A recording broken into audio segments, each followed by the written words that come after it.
మీ business ఏదైనా మీ ఊర్లో promotion చేయాలంటే అది సుమన్ టీవీతోనే సాధ్యం. ఇప్పుడే సంప్రదించండి. నమస్తే, welcome to Suman TV. Chittoor district మారేడుమల్లిలో బస్ యాక్సిడెంట్లో 9 మంది మరణించగా మిగిలిన వారికి చాలా తీవ్రమైన గాయాలయ్యాలి. వాళ్ళని మెరుగైన వైద్యం కోసం అయితే హాస్పిటల్కి అయితే తరలించారు.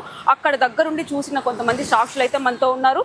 గాయపడిన వాళ్ళు కూడా ఉన్నారు. ఒక్కసారి ఈ ప్రమాదం ఎలా జరిగింది, ఆ 9 మంది ఎక్కడ ఉండేవాళ్ళు అని చెప్పి కూడా ఒక్కసారి వాళ్ళ మాటల్లో అడిగి తెలుసుకుందాం. అమ్మా, ఎలా ఉన్నావు ఇప్పుడు? బాగానే ఉండమ్మా. అసలు ఎలా జరిగింది? మేము అరకుకు పోయి 1 వీక్ అయింది. మేము బయలుదేరి లాస్ట్ సాటర్డే బయలుదేరాము. మళ్ళీ అన్ని చూసుకుని అరకు చూసుకొని మళ్ళీ భద్రాచలం వెళ్దామని. ఇక్కడ అరకు అంటే ఘాట్ రోడ్డు, అంత ఘాట్ రోడ్డు ఉందని తెలీదు. 2 డ్రైవర్లు ఉన్నారు, బాగానే డ్రైవ్ చేస్తారు. మామూలుగా మొత్తం ఎంత మంది ఉన్నారు? 35 మంది ఉన్నాము ఒక బస్ లో. మామూలుగా ఆయన వజ్రమణి అని మామూలుగా వేస్తాడు ఎన్నో ఏండ్లుగా.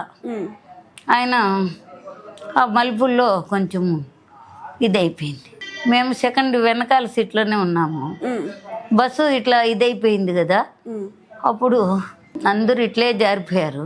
ఏంది, బస్ మొత్తం ఇట్లా పడిపోయిందా కిందకి? బస్సే. ఇంకొకసారి కానీ బస్సు దొల్లింటే అందరు స్పాట్లో వెళ్ళిపోయిండే వాళ్ళు. ఒకరి మీద ఒకరు పడి వాళ్ళు 9 మంది చనిపోయారు. నా మీద ఈ సూట్ కేసు పడింది కాబట్టి రిమ్స్ క్లావికల్ ఇరిగిపోయింది.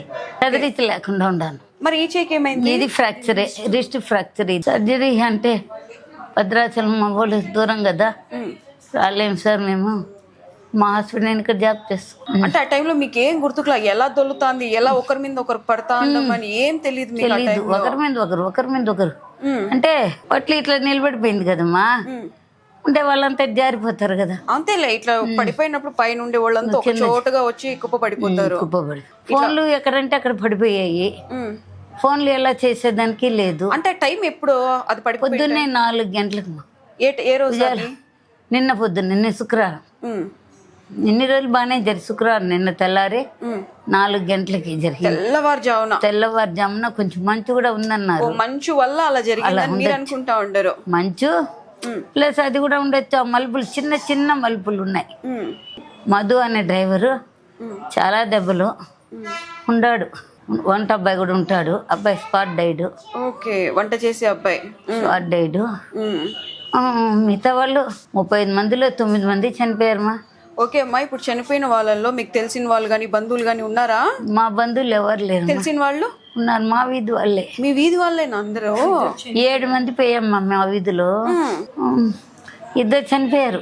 నీ పక్కన కూర్చున్న వాళ్ళు ఎవరైనా ఉన్నారా? నా పక్కన కూర్చున్న వాళ్ళు నేను, మా సిస్టరు. మా ముందు సీట్లు మా ఫ్రెండ్స్ 2. అందరు వీధిలో వాళ్ళే. దాంట్లో 2 చనిపోయారు. ఆమె అమ్మ ముందు రోజే అమెరికా నుంచి వచ్చింది, ఒకే ఒక అబ్బాయి, ఒక కొడుకు. శుక్రవారం వచ్చింది, శనివారం మాతో బయలుదేరింది, చనిపోయింది స్పాట్ డెడ్. ఇంకొక ఆయనకి పిల్లలు లేరు. ఇప్పుడు మీకు ఇలా జరిగింది కదా, ఎవరన్నా వచ్చి పరామర్శించినారా? పెద్దవాళ్ళు ఎవరైనా వచ్చారమ్మా? వచ్చారు, అందరూ వచ్చారు.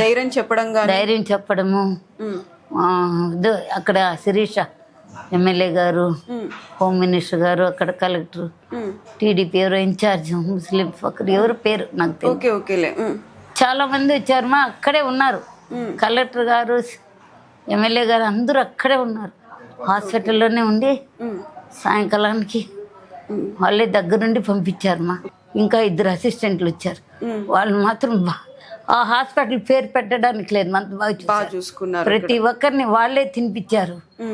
వాళ్ళే అన్ని మీరు పాలు తాగమంటే పరిగెత్తి కాఫీ తెచ్చారు. చాలా బాగా చూసారు మా హాస్పిటల్లో. మీకు ఈ ప్రమాదం జరిగిన వెంటనే ఎంతసేపటికైతే మిమ్మల్ని హాస్పిటల్కి తీసుకెళ్లినారు? వెంటనే స్పందించిన జరిగిందా? అది ఘాట్ రోడ్లో వెహికల్స్ ఏం తిరగలేదు. అంటే కార్లు అవి పోతున్నాయి. కానీ నిలబెట్టాము మేము. కొంచెం నిలబెట్టినా ఎవరు నిలవలేదు. ఎవరో ఒకరు నిలబెట్టి చూసేసి మళ్ళీ పోయి చెప్పాలి కదా. వాళ్ళు చెప్తానే వెనకాలనే టీం రిస్క్ వచ్చి బాగా వచ్చేసారు. ఇప్పుడు మీకు 4 గంటలకు జరిగింది శుక్రవారం పూట ఈ ప్రమాదం అని అన్నారు. 4 గంటలకు జరిగిన తర్వాత మీకు ఎన్ని గంటలకైతే స్పందించారు? వెంటనే 6 అయిపోయింది. వాళ్ళకి తెలీదు. 6 అయిపోయింది. అందరు బస్సులో అట్లా నిలబడిపోయారు. 5:30, 6 అయిపోయింది. కానీ కరెక్ట్ టైం కాదు. వచ్చేసారు. వచ్చి గబగబాని అంబులెన్స్లు 108 అన్ని తీసుకొని వచ్చేసారు. అప్పుడు తీసుకుపోతాను మళ్ళీ బాగానే గబ గబ గబని చేశారు. అంటే ఇప్పుడు గవర్నమెంట్ ఎలా స్పందించింది మీకు? ఈ పెద్ద గవర్నమెంట్ ప్రమాదం బాగా- ఇది చిన్న ప్రమాదం అయితే అవును, కాదు. బాగా స్పందించింది. ధైర్యం చెప్పడము, ట్రీట్మెంట్ గానీ బాగా స్పందించింది చెప్తున్నాను. కొంచెం మీరు కోలుకునేస్తే మాకు అదే ధైర్యం అన్నమాట. బాగా స్పందించింది. మనం అక్కడ జరిగిందని ఎవరికి ఆ తెలియదు టైంలో మీకు ఏమనిపించింది? ఇంకా నేను బతుకుతాను, ఇదే నా లాస్ట్ రోజు అని అనిపించిందా? అనిపించింది మేడం.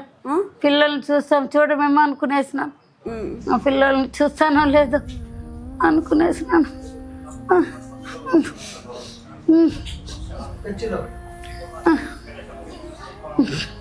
బాధపడ చూడమని అనుకున్నాను. ఎందుకంటే ఆ సూట్ కేసు పడిపోయి కాలు ఇరుక్కుంది. బిడ్డల్ని చూస్తానో లేదు. మా సిస్టర్ రాను రాను అన్నారు. నేనే అంత సరదాగా పోదామని పిలిచిపోయాను. అమ్మాయి మీరు బాధపడదు ఇట్లా జరుగుతుందని నీకు కూడా తెలీదు మా. నేను చూస్తాను నా బిడ్డల్ని అనుకోలేదు. దేవుడే రెగ్యులర్ గా టూర్లకు అయితే వెళ్తుంటాము.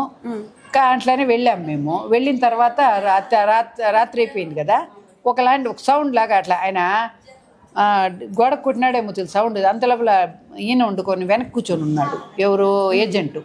ఆయన ముందుకొచ్చి ఏమ్రా అనుకుంటా వస్తా ఉన్నాడు. అది ఇట్లా పల్టీ కొట్టి ఇట్లా గోడకి పోయి ఇట్లా పడిపోయింది. అది రివర్స్ ఇట్లా పోయింది గోడకి, ఇట్లా తగిలింది కదా, ఇట్లా పోయి ఇట్లా పడిపోయింది. అది ఇట్లా పడిపోయినప్పుడు ఏమైంది, చీరలలో ఉండే వాళ్ళంతా కింద పడి వెనక్కి కదా పడింది. అది అందరు వెనక్కి వెళ్ళిపోయి జారి పూసినారు. క్యాబిన్ దగ్గరికి వెళ్ళిపోయినారు, కిందికి వెళ్ళిపోయారు.